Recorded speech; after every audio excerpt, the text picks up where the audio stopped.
I should have I should have made brought mine, but I didn't.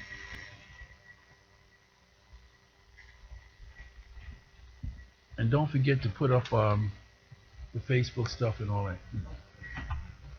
Okay.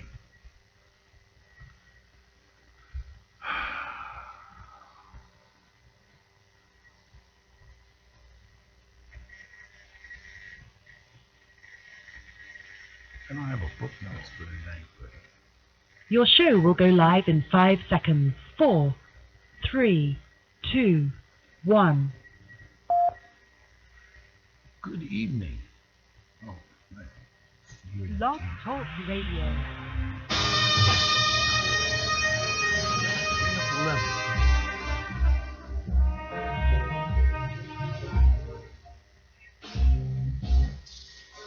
Good evening. This is Earl Morgan.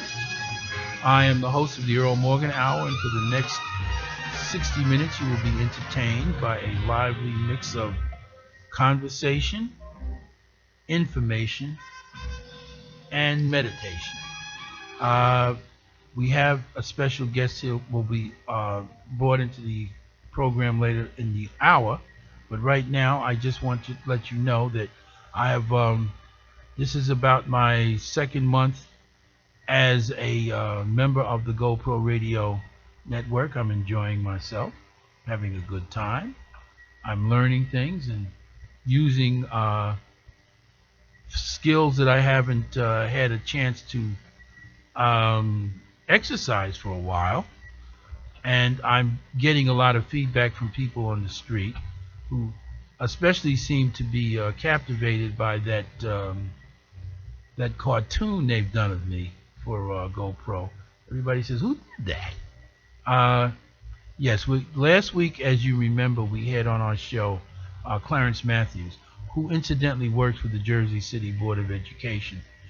We will have someone else here from the Board of Education tonight talking about something very, very important, which is a reading program. Walter Dean Myers, who is an author, local author, who has written a number of books and won a lot of awards, has a button that he gave me, and when he was on my show, he showed it to everyone, and I think it actually absolutely captures the moment. It says reading is not optional. We have to learn to read. We have to make that understood. If you cannot read, you cannot do anything. You can't fill out a job application in a society where there's no cotton to chop. There are no rows of corn or wheat to hoe. You have to be able to read. This is a society that's built on services. You have to know how to read. You certainly have to know how to count. You should know something about percentages, something I should have paid a lot more attention to when I was in school. You have to know those things because those are the things you need to compete today. You even have to understand how to use the internet, because the interesting thing that's beginning to happen, I'm finding, is if you want a job today, no one wants to interview anymore. They simply tell you to send in an email, resume. They don't see you, they don't know you, they take a look at what's on that piece of paper, and they decide whether or not they're going to hire you based on that. So you even have to have skills to know how to make a resume interesting enough to attract attention and get a job. This is a new time. This is a new age we're into now, and you're going to have to understand that. Before we go any further, let me let you know that you can follow the Earl Morgan Hour on Facebook, and you can like us on Facebook at the Earl Morgan Hour, and you can catch us on Twitter at the Earl Morgan Hour. You can also call in tonight if you have any thoughts or questions that you'd like to ask about anything that we had on the show tonight at 714-888-7444. We are hoping that you will use the opportunity to let us know out there in digital land what you're thinking and how this is beginning to impact on your life at all. If you like what we're talking about, or if you don't, let us know. We need you to know that. Right now, you're listening to Miles Davis Miles Dewey Davis, his album Bitches Brew. Miles is one of my favorites. I can listen to him forever and ever and ever.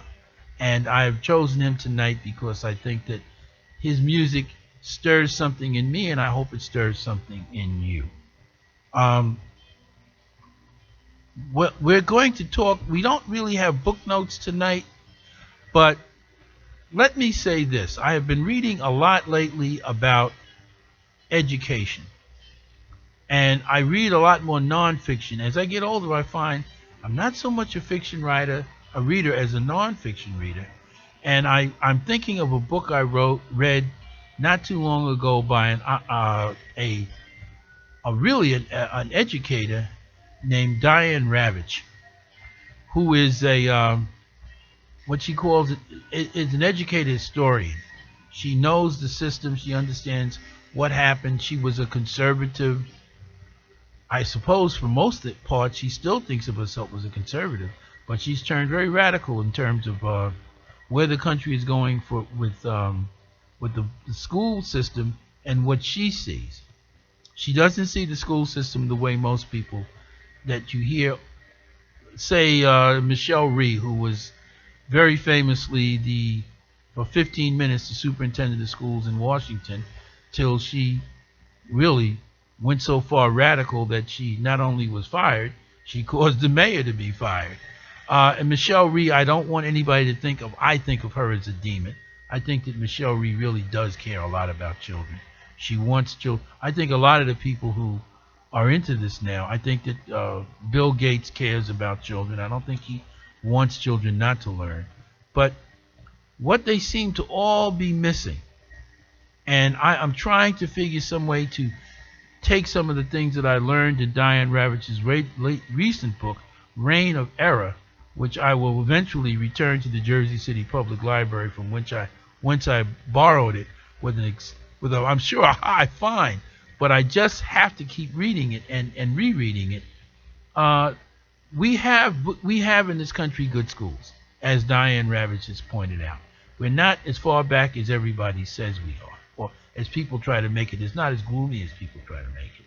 In a lot of urban areas, we have bad schools, but it's in spots. In other areas, we have good schools. As a person that's a resident of New Jersey, I'm always surprised when I find out how well New Jersey scores on a lot of the tests. It does very well. However, when you go to the urban areas, that's when you discover there's a problem. And then you discover, as we will find out later on in this program, that the problem isn't all the schools in the district. In Newark, all the schools aren't bad. In Jersey City, all the schools aren't bad. But there are some pretty bad schools. And there are some pretty good schools. The problem seems to be is how do we bring the bad ones, the schools that aren't working, up to snuff? And what you hear a lot is people trying to figure out, and I understand why, trying to figure out what to do in the system to make that work. And that's important because you should try to make the system as good as you can make it. But we seem to be forgetting that a child brings to the school door, everything he gets from home. And if his home life is a mess, and he has all kinds of issues with his parents and his problems, and they're moving from place to place to place, there's no money, there's drugs in the house, the atmosphere and ambiance not only of the house but the neighborhood is bad, the child is going to be affected by this. So we send him to school, and then we expect the teachers to fix this. Well, the teachers are there from 7:45, in most cases, till 3 o'clock or 3:15, and they do what they can do, but they got to turn them loose and send those kids back home. And we're going to have to figure out some way to delve into that problem, because until we do that, until we understand that there's a segment of this population that is really falling through the floor and is in very, very serious need of help, we're not going to be able to make any real dent in the system. I remember recently talking to the curator of a museum who dealt a lot with kids coming into the museum. And he said something that I had thought many times. He said, by the third grade, you watch the light go out in their eyes. And I understand what he means. Somewhere at that point, they begin to slip away from us. We begin to lose them. They begin to become more aware of everything and more aware of where they are. And they're not getting the reinforcement they need from the school maybe, or from home, or from both. We have to find a way to bridge that gap and make sure all our children are being brought along at the same rate.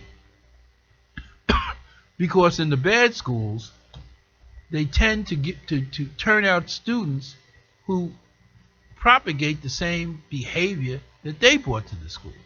If they had a problem at home, that problem continues. I don't think that we understand that the depth of the drug problem, and how it affected us.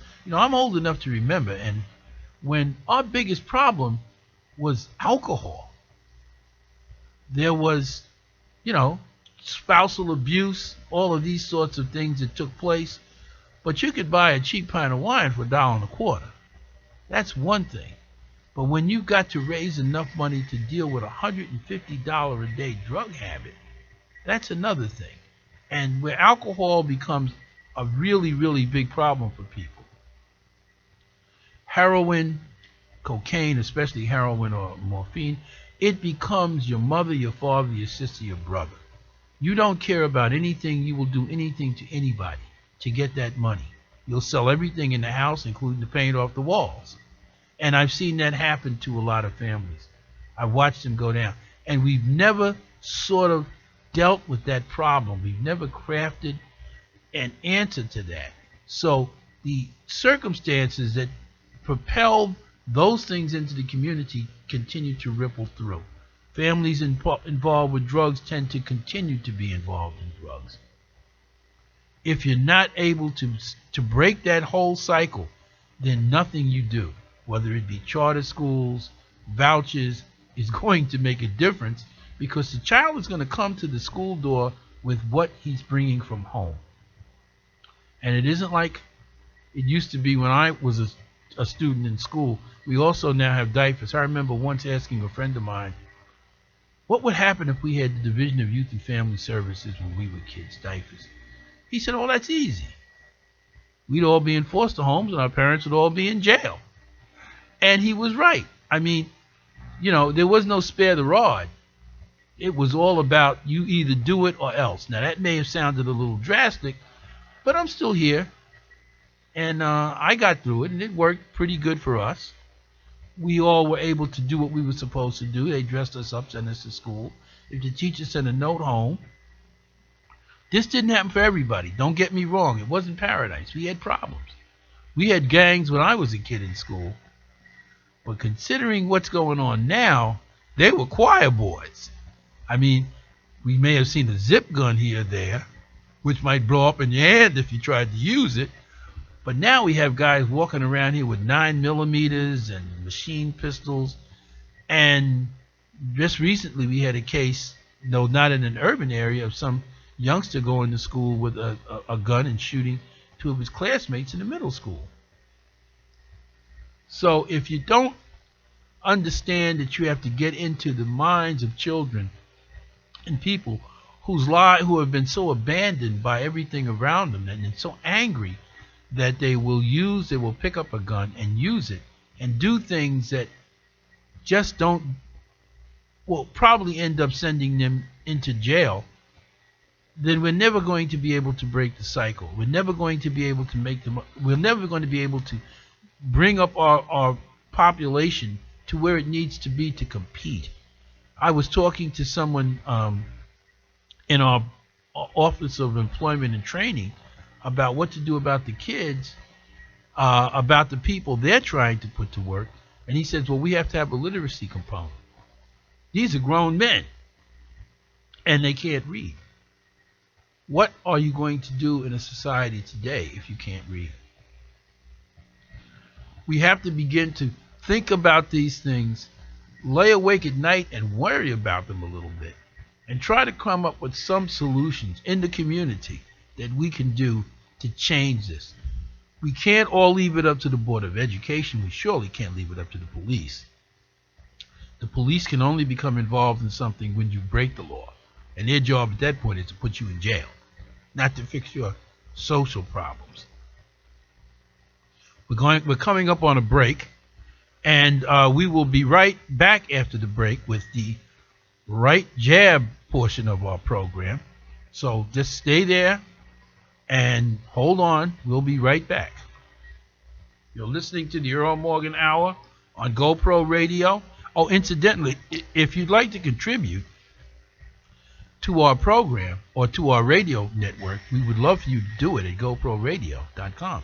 Please call in with any contributions you can give us. We could use it. Thank you. The views and opinions expressed on GoPro Radio Network shows are solely those of the speakers and are not necessarily the views or opinions of GoPro Radio Networks, Inc. or its affiliates. These broadcasts are provided on the understanding that they do not constitute professional advice or services. Individuals who speak in these broadcasts express their own opinions, experiences, and conclusions. GoPro Radio Networks and its affiliates do not necessarily endorse or oppose any particular opinion or conclusion discussed in these broadcasts. You may not edit, modify, or redistribute these broadcasts in any way without the express permission of GoPro Radio Networks, Inc. GoPro Radio Networks assumes no liability for any of your activities in connection with these broadcasts or for your use of these broadcasts in connection with your website, computer, or playing device. You're listening to content developed by the GoPro Radio Network, the fastest growing network in the galaxy. GoPro Radio Network. Listen to the voices in your head.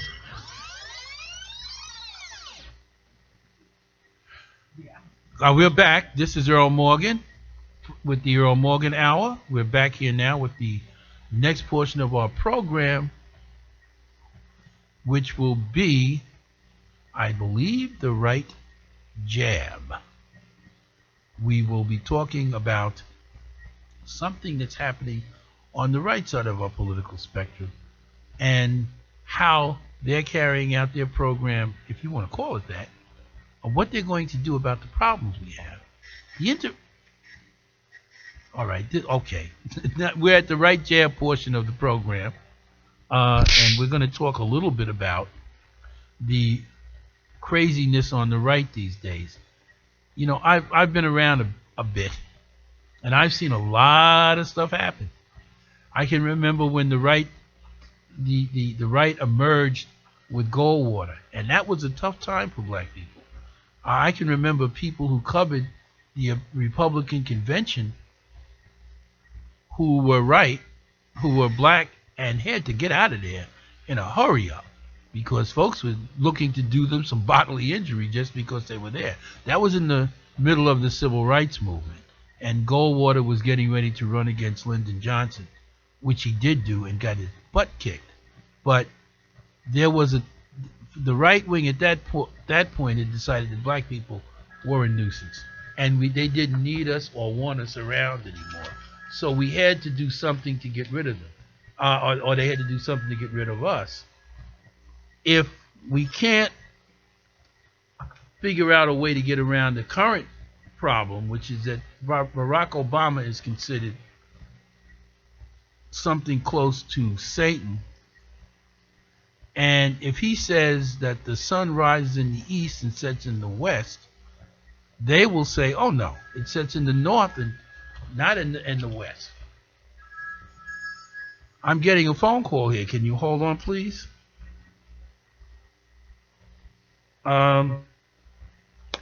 We have so many problems about our people who have no insurance, have no jobs, they're desperately trying to figure a way to get through the last financial crisis is still rippling through our community. But the right seems to say, well, what the problem is those very people. What are we going to do about Social Security, they say? How do we cut back on Medicare? What do we do about the Affordable Care Act? All these things they call entitlements. I don't like the term entitlement That's not what they were first called. What they were called were transfer payments. Because basically, if it's Social Security or Medicare, we're getting our own money back. So it's not a matter that they're giving us anything. But what is the government if it's not to help the people? The Republicans don't like the Affordable Care Act. I understand that. Great. Then what's your idea? Actually, it is their idea. What Barack Obama did was take the Heritage Foundation's idea.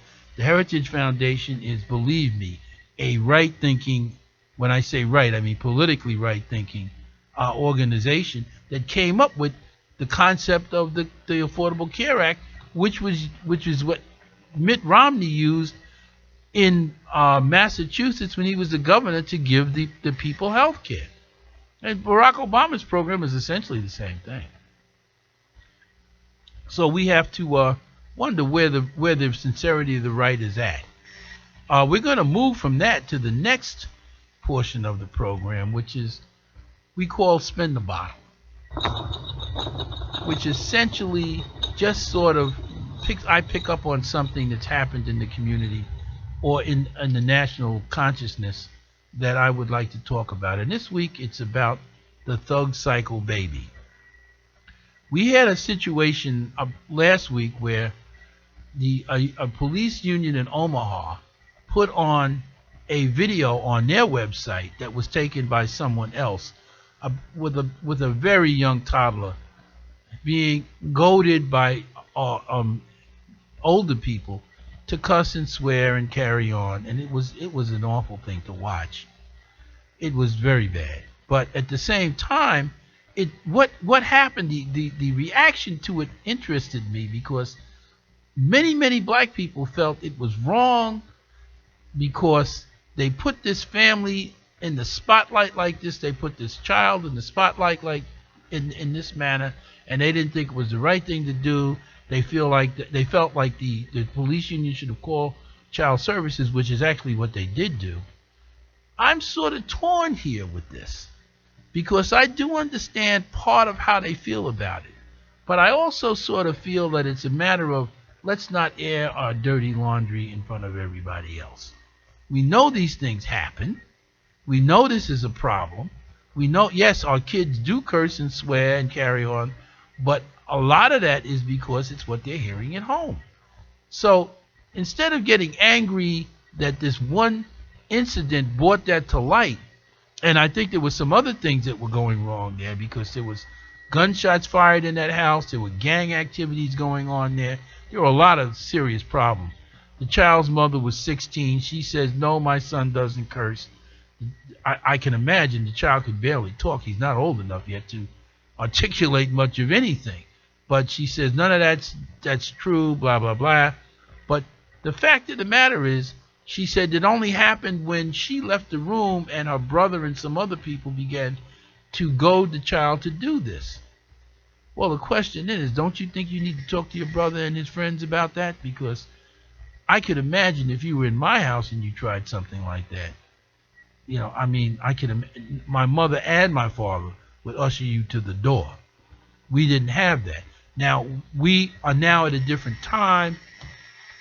Television, radio, movies have the old codes are gone. Everything is up for grabs in the name of art, and you can say and do almost anything. But that doesn't mean it's a good idea to say and do almost anything. There should be some discretion to what you can do and say.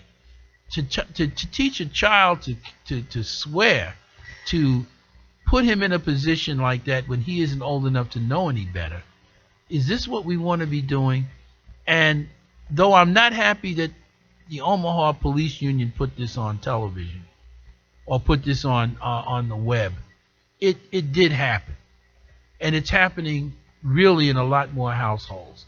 We don't want to recognize that because, well, it's not a very pleasant thing to think about. Right here on the Earl Morgan Hour, I had my first guest was a young lady named Latia McNeely, who had a pretty hard life.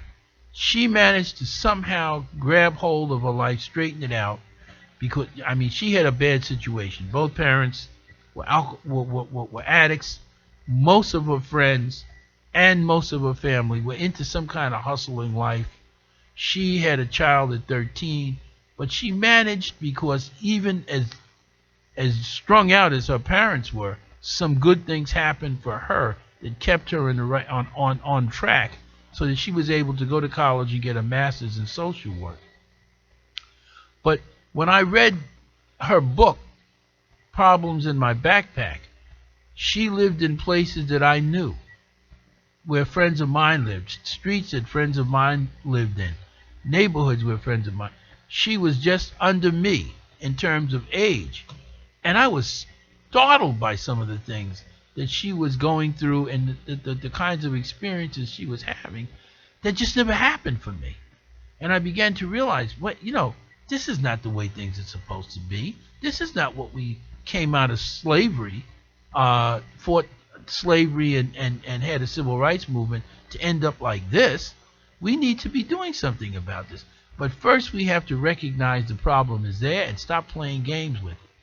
Yes, it's true that what they did with that kid was not on that website was not good, but we have to make a correlation there between what happened to that child and the numbers of black men and increasingly women who are ending up in jail. I mean, you go down to the jails that I've been to, and it looks like there are just rarely anybody in there but black people. Yes, there are some whites and there are some Hispanics, but it's principally black people, and there are generations of people in families. I'm talking to a guy who was 75 years old in Rahway State Prison.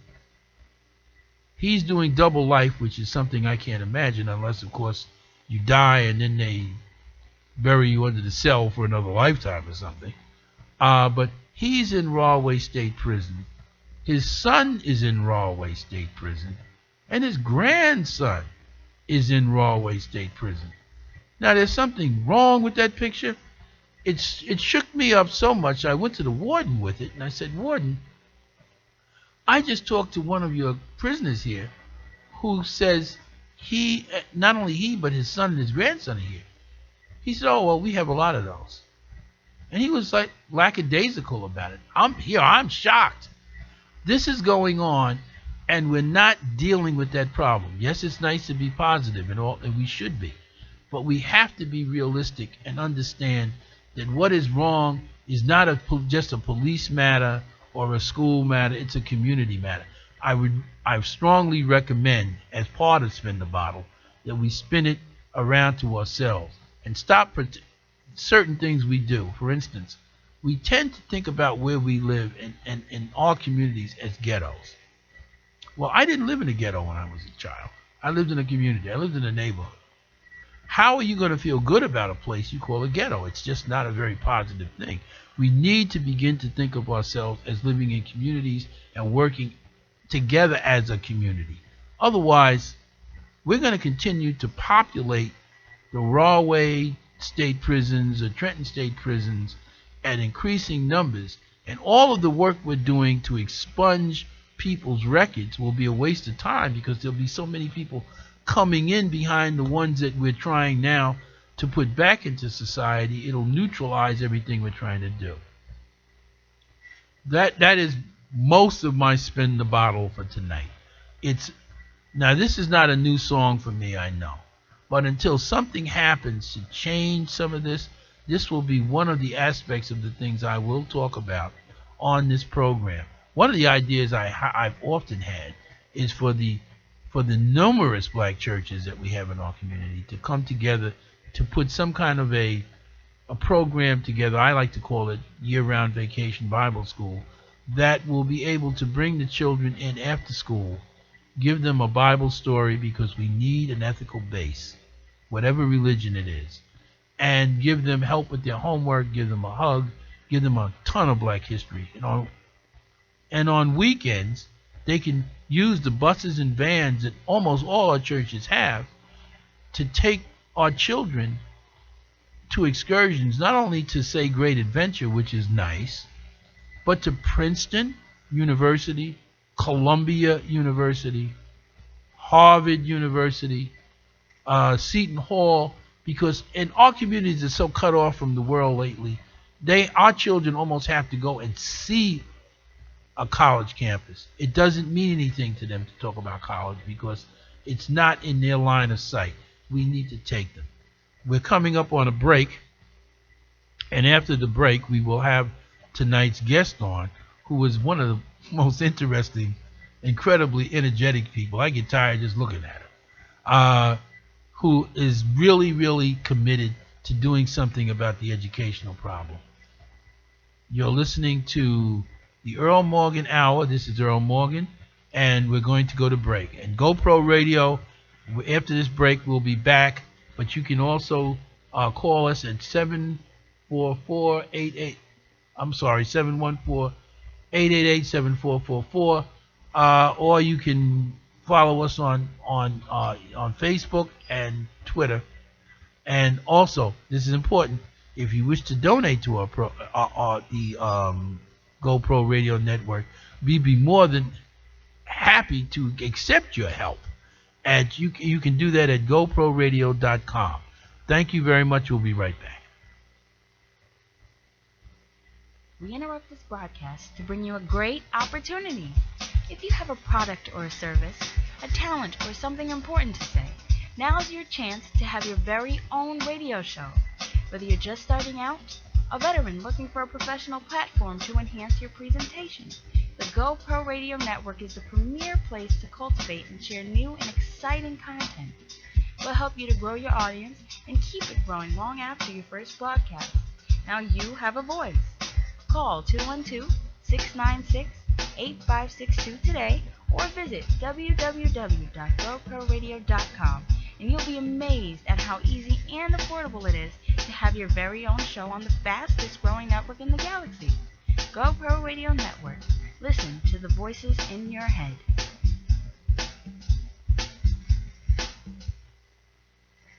You want to know the truth, folks? Do you really want to know the truth? Well, perhaps you can't handle the truth. But if you can listen to GoPro Radio. Tune in at www.goproradio.com. Now, have I made myself clear? GoPro Radio Network. Listen to the voices in your head.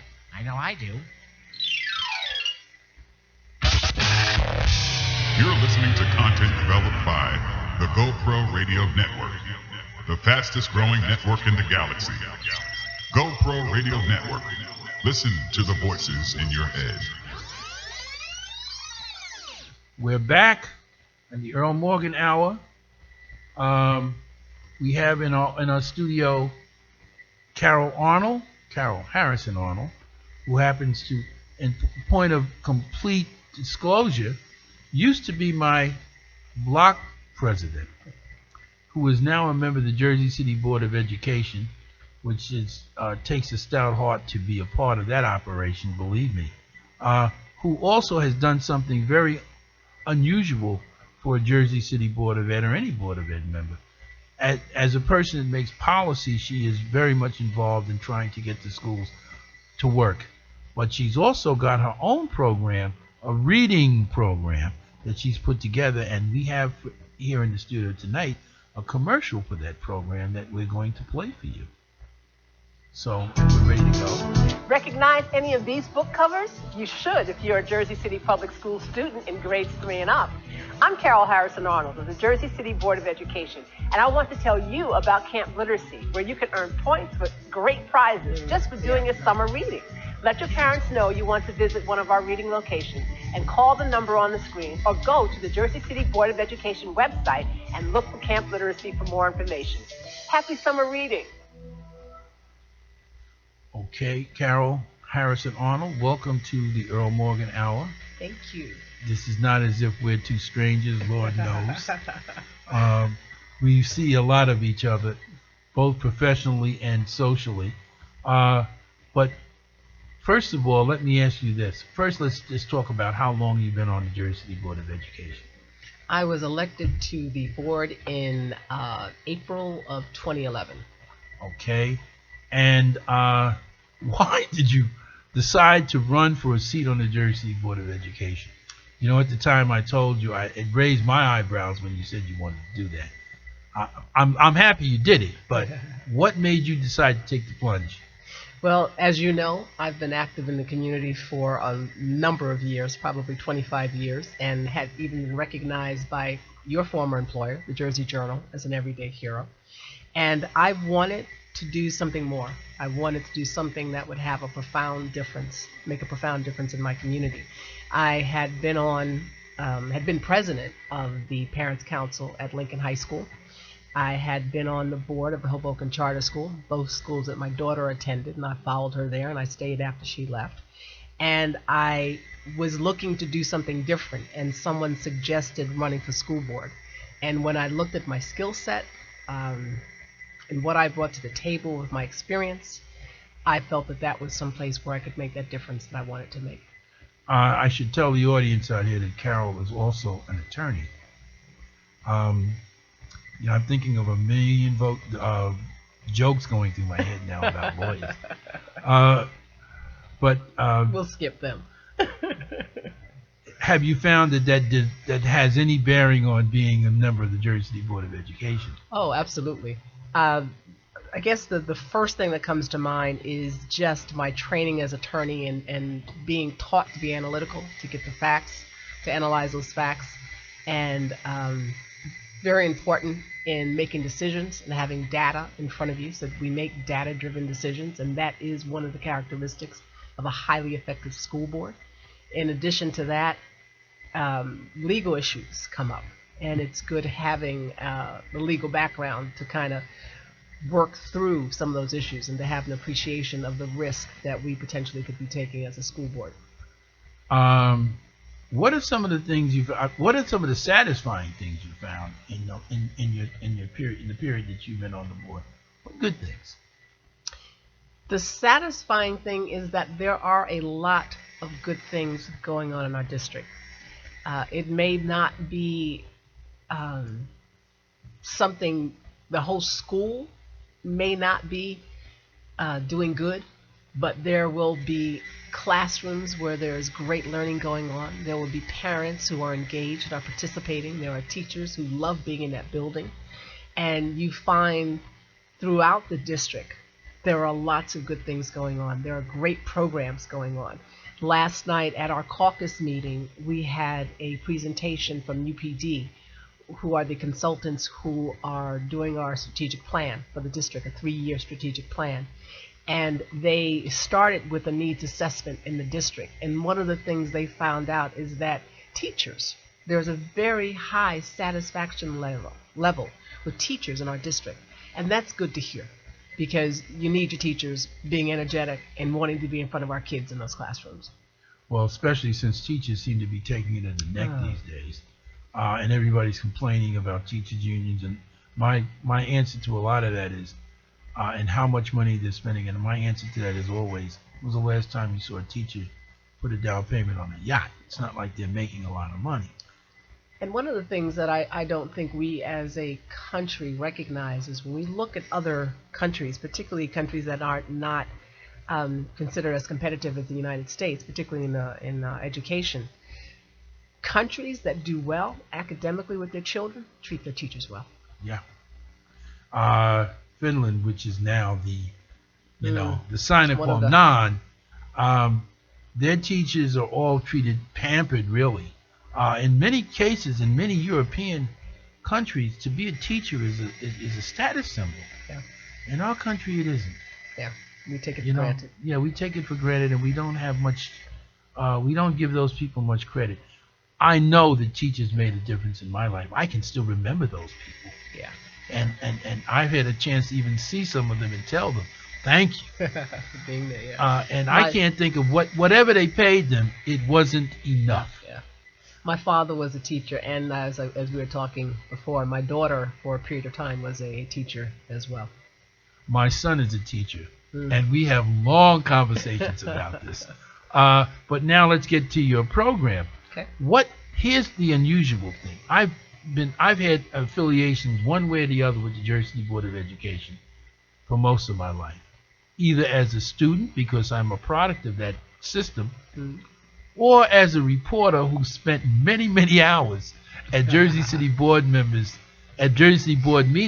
and have seen things that are so crazy I don't believe anybody would believe them if I told them what I saw. Yeah. But one thing I didn't see was board members willing to come up out of the board, not that they have obligations to do this or that they don't want to, but actually go ahead out of that and create something on their own to address the problem, the real problem of reading. What made you decide to make that leap from sitting there and looking at those dry papers to going out and trying to talk to students about reading? Actually, it didn't even take sitting there. When I was elected to the board back in 2011, in May, during one of our orientations, I found out that the district gave kids books over the summer. And I just felt that this was an opportunity to get the community involved with the educational process, with our kids, to support our schools, etc. And that summer, I had a very small group. We shut down MLK and marched. We had a march for literacy, and we marched from McAdoo down to the hub and had activities and such at the hub for an afternoon.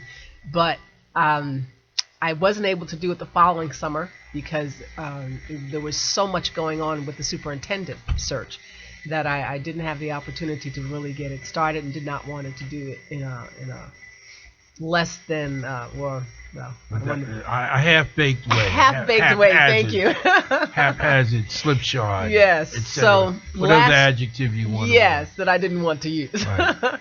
And last year I started early and got the community involved. I recruited volunteers. I had over 100 people volunteer from the community, and that was with help from the Board of Ed, placing the program on the website where you could sign up, the mayor sending out emails to people he knew and just people who cared and were committed.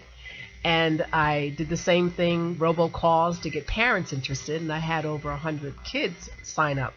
And 55 volunteers were active. We were able to have volunteers in 5 housing sites.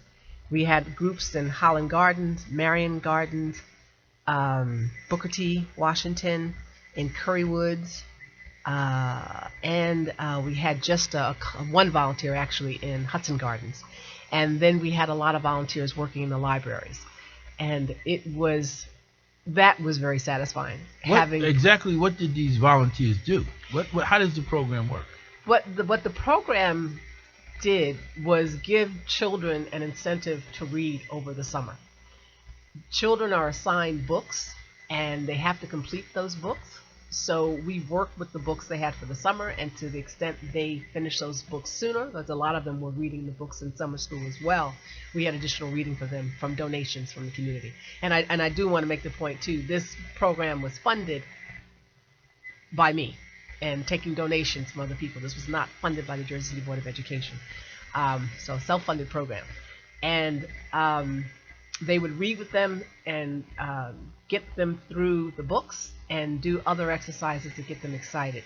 And I was very committed to having a group in Holland Gardens because people had said to me that Holland Gardens, being where it is geographically in the city, gets bypassed a lot of times. Oh, yes, absolutely. Let me tell you, to walk up on a Monday afternoon, that's when we had our group there, at 5 to 3, when we started at 3, and to have 18 kids waiting for you to get there in the summer was awesome. It was so awesome. And it was worthwhile. It was very worthwhile in doing that. And I've had a number of teachers who had been involved with the program with me encourage me to continue it. We've had parents who want to continue it. So we're looking at trying to get it started again next month, actually, as part of Black History Month, having some exercises. But the purpose of the program was to excite children, to get them engaged in reading, and to make them want to be lifelong learners.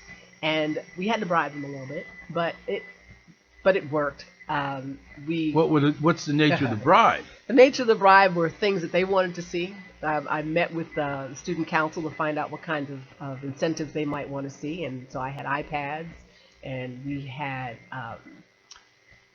tickets to a basketball game, and we had fencing lessons, and we had other electronics and all kinds of stuff. I just want to stop you. As you know, I fence. I know.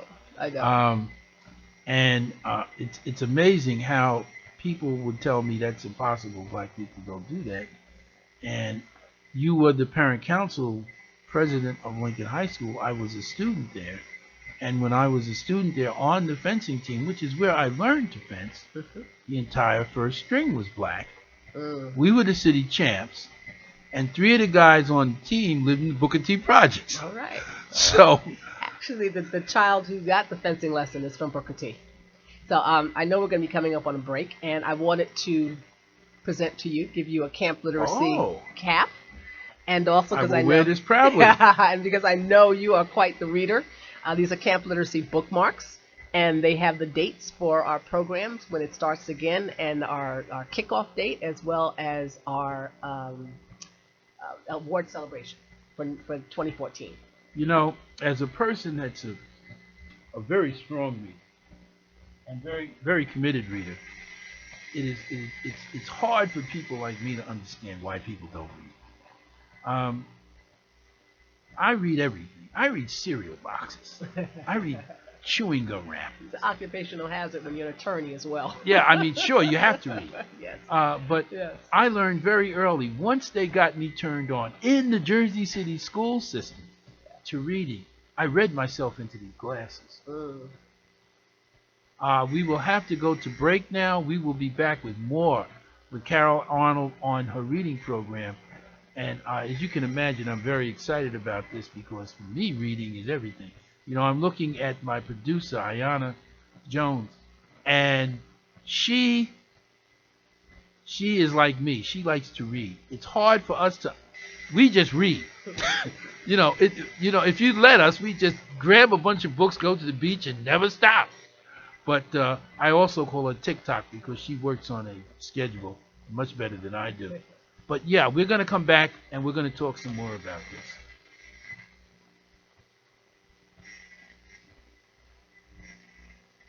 You want to know the truth, folks? Do you really want to know the truth? Well, perhaps you can't handle the truth. But if you can listen to Go Pro Radio. Tune in at www.goproradio.com. Now, have I made myself clear? Go Pro Radio Network. Listen to the voices in your head. I know I do. You're listening to content developed by the GoPro Radio Network, the fastest growing network in the galaxy. GoPro Radio Network. Listen to the voices in your head.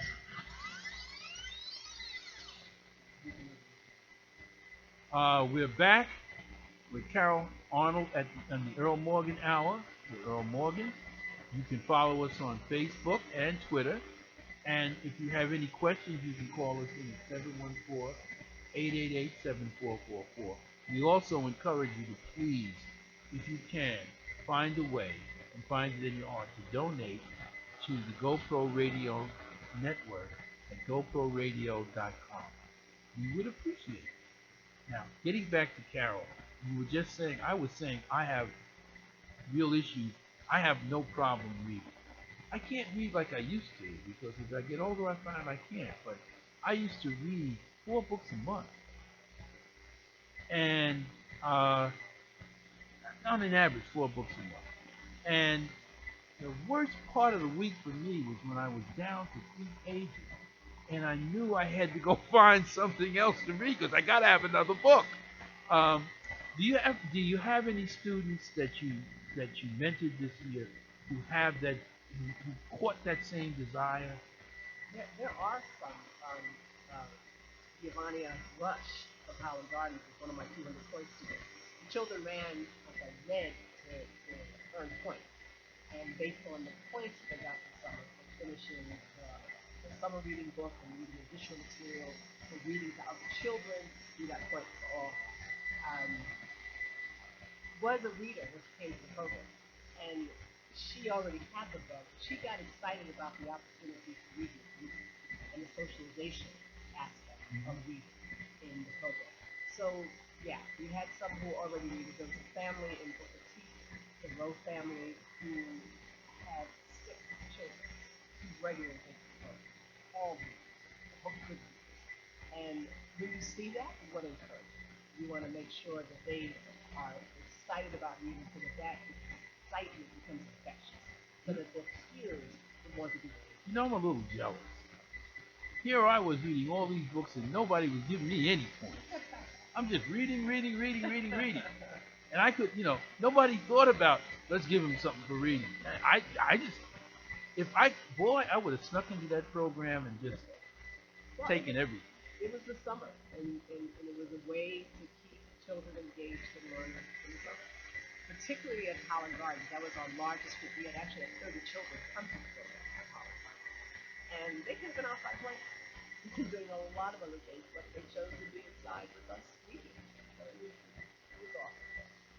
If books were as how can I put this and to show you how incredibly bad situations can be arts and panels.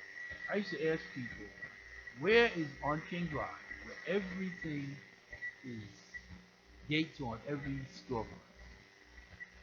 What storefront were there not gates?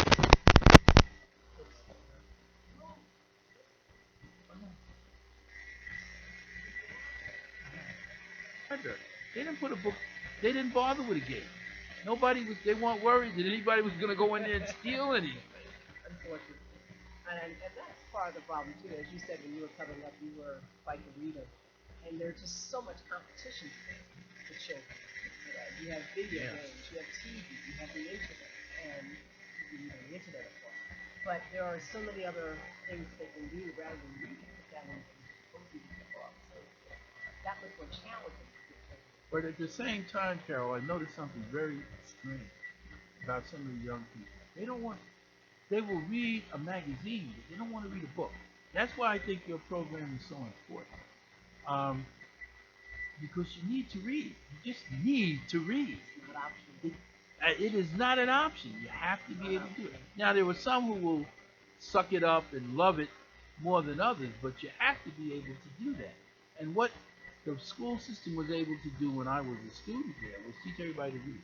Not everybody can read at the same level I could read. I found out by accident that I had the highest reading score in the class. Considering I read myself into a set of glasses, I should have. And there were other people that didn't read as much or read as well. But everybody could fill out a job application. And everybody could read well enough to be able to go and get a job. That is what we're missing now. And what I want to see come back. The other thing is that part of what you're doing, or most of what you're doing, is most of what I was talking about with the year-round vacation Bible school. It's essentially the same thing. We got to sit down one day. And that, believe me, it's hard when I say got to sit down with Carol. Because if the people in GoPro Radio are busy, Carol is hard. I don't know. You got to practically lasso her to get her to sit down. And we can talk about this because I believe there's some way to approach this issue so that we can begin to make a bigger inroad even in this, because there's no point in this anymore. Well, my vision with Camp Literacy is that it be a program that becomes a household name, that the local bodega will talk about. We'll have signage. We'll ask children, have you read your book today? The recreation coach, the library, wherever children go, adults in the community will show concern, interest in their reading. And I think if you have that kind of response from the community, asking children what they're doing, what's going on, I think that builds something for them. There's a lot of work we can do, and I think the Board of Ed is moving in the right direction. Okay, we're about at the end of today's program. Thank you for having me. Hey, this is my pleasure. This has been a joy. I'm glad you finally got here, and I'm glad you stayed because I think you'll admit it was worthwhile. We're about ready to go off the air, but I again encourage you to donate to GoPro Radio because we need the money. And I believe we're giving a message. We're putting a message out that the community needs. In a way, the community gets it now. This is online radio. This is where the world is going. And you're listening to GoPro Radio, the Earl Morgan Hour. I'm your host, Earl Morgan. I will be here again next week with another show. I'm not at this point. I think I got something special, but I hate to mess it up by saying it, and it falls apart. But I'm going to try to make sure I get this person in here because, again, it's going to be, as you notice, I talk a lot about books and reading. I'm crazy on that subject. And if you missed our broadcast, you can catch us on the archive, the GoPro Radio archive.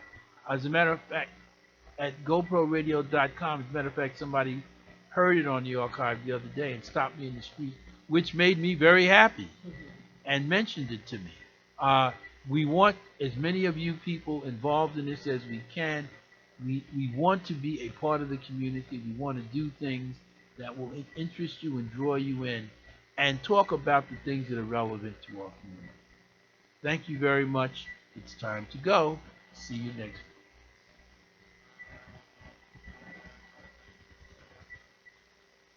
Thank you for using Blog Talk Radio. Goodbye.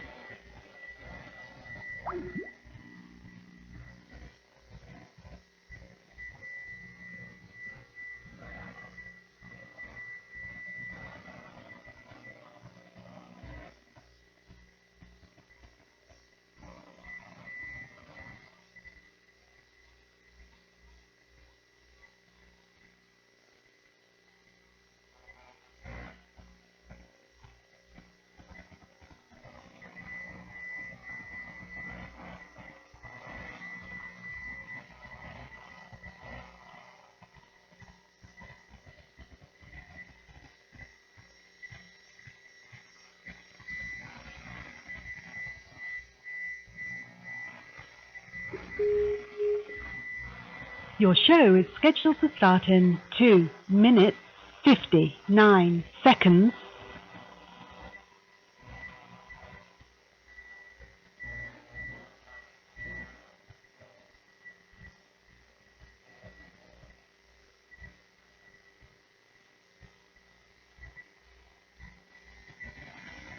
Blog Talk Radio. Okay, good evening, everyone. Hello and welcome. I'm Kay Thompson, and this is Kay Thompson Live. Wow, look at me up there, Mr. Baraka. Yeah, look at that. Hey.